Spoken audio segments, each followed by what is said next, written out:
Hi, I'm Tori, and I'm running for Director of Programming. You can go to the next slide, please.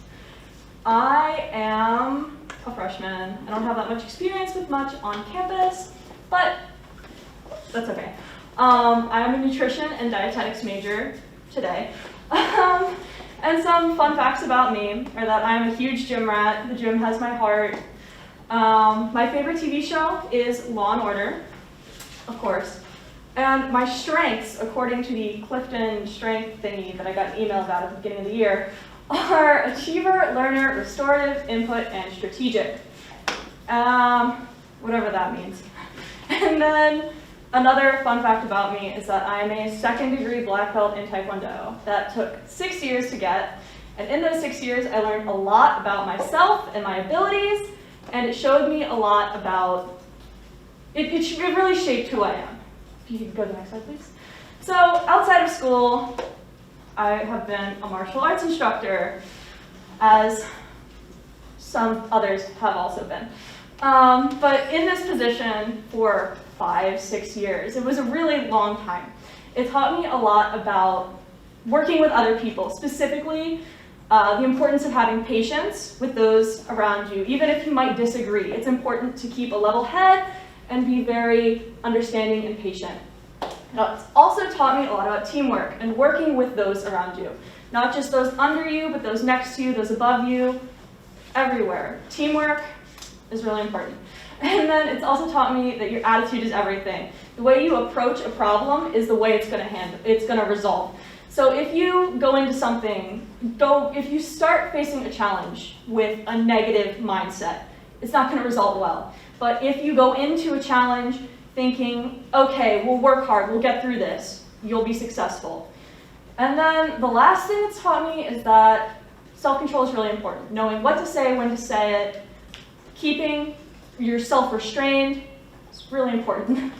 And then in school, of course, I've been a part of East Campus CAB, where we did our free laundry initiative this semester. Though it's only been 1 year, we've gotten a decent amount done. We did our free laundry initiative, where we essentially tried to change the way the university is charging for laundry, and we're still waiting on results. And currently we're in the process of planning our Music on the Turf event, which is pretty much a live music event aimed to get everybody into the mindset for studying for finals. Everybody's getting everybody relaxed, ready to study. And then towards the end of last semester, we gave everybody candy canes. It was slightly chaotic, but we got it done. Everybody on East Campus got a candy cane in their mailbox. I'm also a member of Collar Scholars, formerly Canine Companions for Independence, where I'm a puppy sitter, which has really shown the importance of community and teamwork. It takes a village to raise a child, in this case a puppy. Next slide, please. My goal in this position, if elected, my goal would be to plan and coordinate events to bring the campus community together and bring more attention to RSA. If that is through those RSOs, through other students, through other groups, whatever it may be. We want to engage with the community and talk to the community and get our name out there. Next slide, please. And we can do this through communication, teamwork, and dedication. Communication is both internal and external. Internally, we want to work together. We want to talk to one another. We want to plan and coordinate, primarily our time, but also our abilities.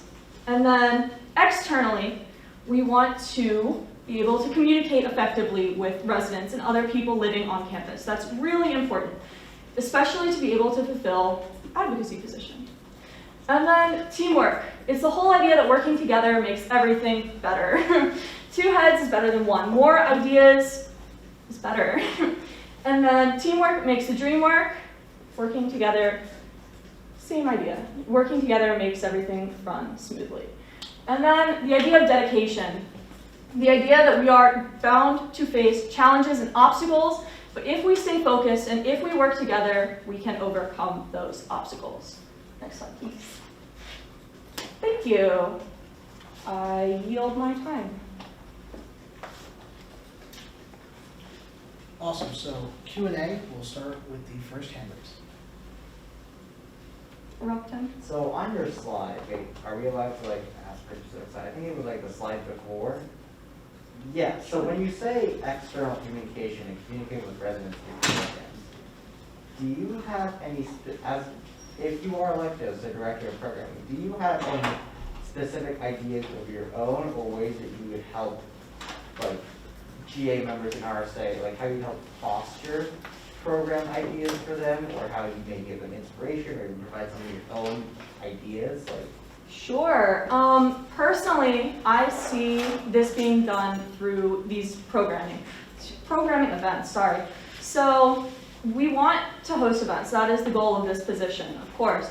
But we want these events to be very, in my mind, they would be very relaxed. Nothing crazy, not like a Jack Harlow concert.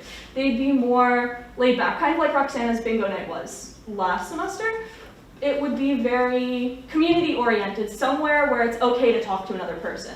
I know personally, I'm not always the most social person, and I'll struggle in situations where it's very big and loud, and I know a lot of other people on campus might feel the same way. So in a much more relaxed environment, it would be more effective. Yes? Do you have any events in mind that you would like to program for the next semester to get RSA's name out there? So that is really good. Personally, I'm a fan of bingo. I'm a huge fan of bingo.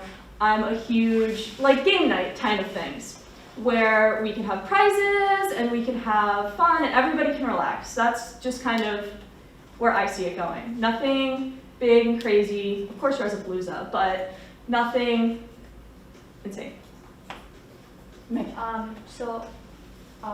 do you think your position in East Campus Cab is going to help you work well as Sure. director of Oh, sorry, I programming? didn't mean to cut you off. Yeah, So in East Campus Cab, last semester I was vice president of advocacy.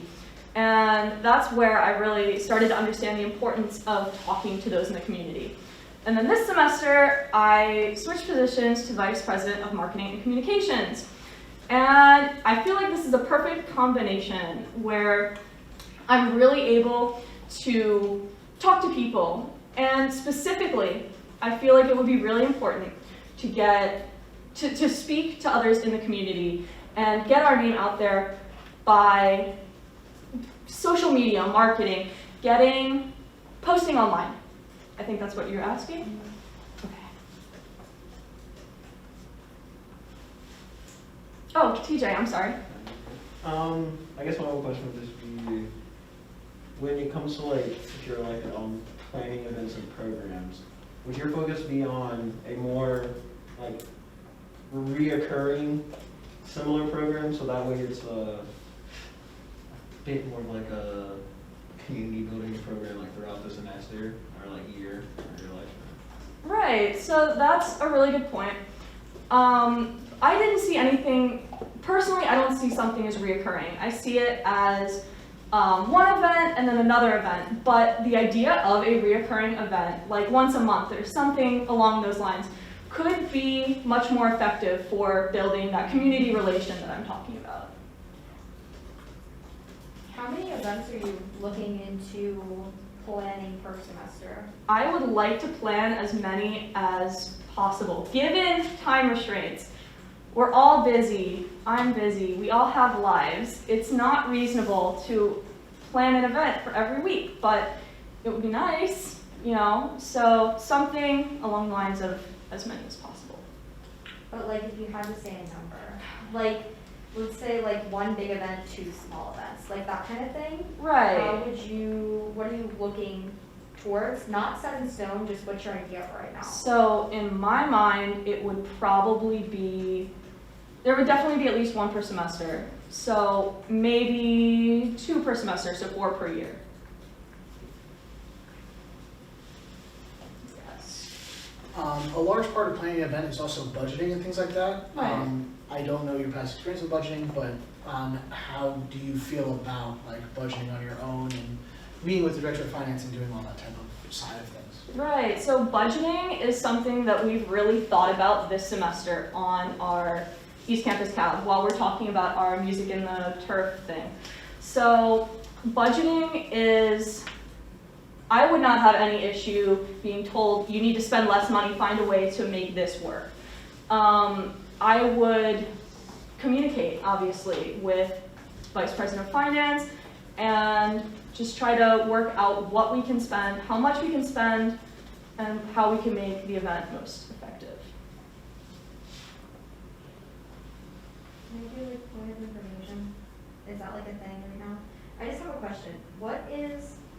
Who's in charge of CAB engagement nights? What role is in charge of those? The director of campus engagement. Okay, that's what I thought. What? Community engagement.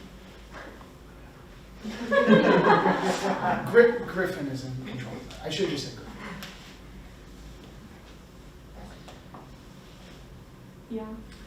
How do you plan to best communicate with all of the groups that will need to be informed on an event, such as maybe student centers, if you want to do a Pepsi allocation, it's onto Pepsi, all those things, as someone who's maybe, how do I word this?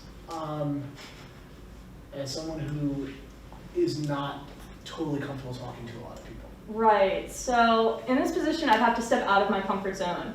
And I'm okay with that. I've made peace with that. I accepted it. But it's something inevitable. Emails are one way I could do that. And if that's not something I could do, if I can't send somebody an email, and because I know that the university works most efficiently with emails. Phone calls aren't really something that are great at taking. But emails is one way. And then, of course, if that's not possible, not feasible, not time permitted, of course I can make a phone call. Abby? So one of the biggest parts of what makes a program successful is member engagement and attendance. But that is also a piece of programming that you can't always control. So while the solution to, like, if you get more people than you anticipated or much less people than you anticipated, while the solution might be different based on what kind of program it is, what would you say is your approach to making events adaptable to different audience sizes? Sure. So it would be great if every program went exactly as planned, but that's not the way the world works. So programs, okay, they're very, of course it does depend on the program, like you said. Now, if it's something simple, like there are too many people in the Rodney room for the silent disco, we can, that is a hard question. That is much simpler to solve, right? It's a lot easier to say, oh, a few extra people can come in than it would be if we don't have enough materials. If we're out of bingo boards, that's something that we can't necessarily solve. But it wouldn't be impossible to think on the fly with stuff like that. It wouldn't be impossible to print an extra board or two just in case, or have an extra, I don't know, but it depends on the event. Megan. So you were talking about like approximately planning a few events per semester and stuff like that.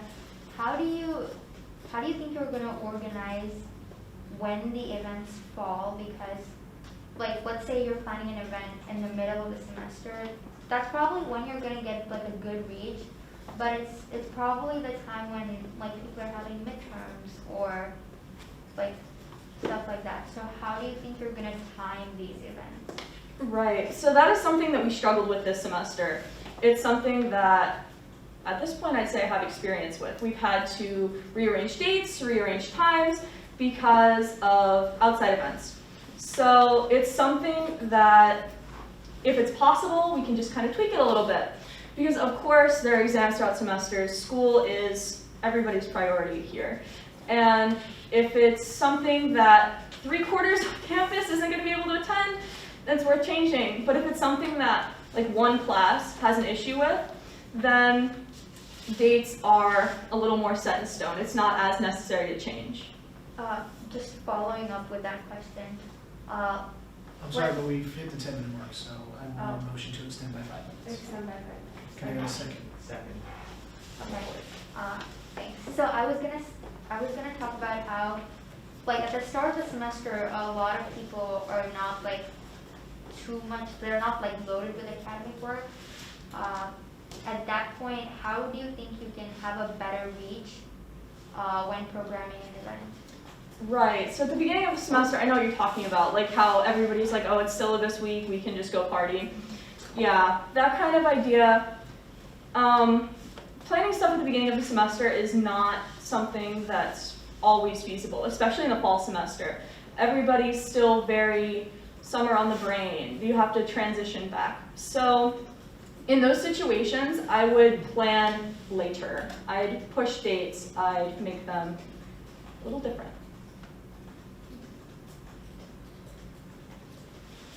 Connor? How do you plan to innovate this position, if you do? Innovate this position, okay. So one way I would personally innovate this position is to work more closely with the marketing chair, whoever that may be, the person responsible for publishing, for getting information out. I would want to work more closely with them, and even the university, or the university public relations, PR, those kind of positions, to be able to spread our name, spread our events, spread our thoughts. Did I answer your question? Yeah, I have a follow-up though. Yeah. So, like this year, that position is vacant, the Right. marketing position. So how would that like change if you were to not Sure. have one? So, assuming the position's vacant next year, again, I would take it into my own hands to contact these people. I would post on my own. I would send messages to these other people to post for me, or something along those lines.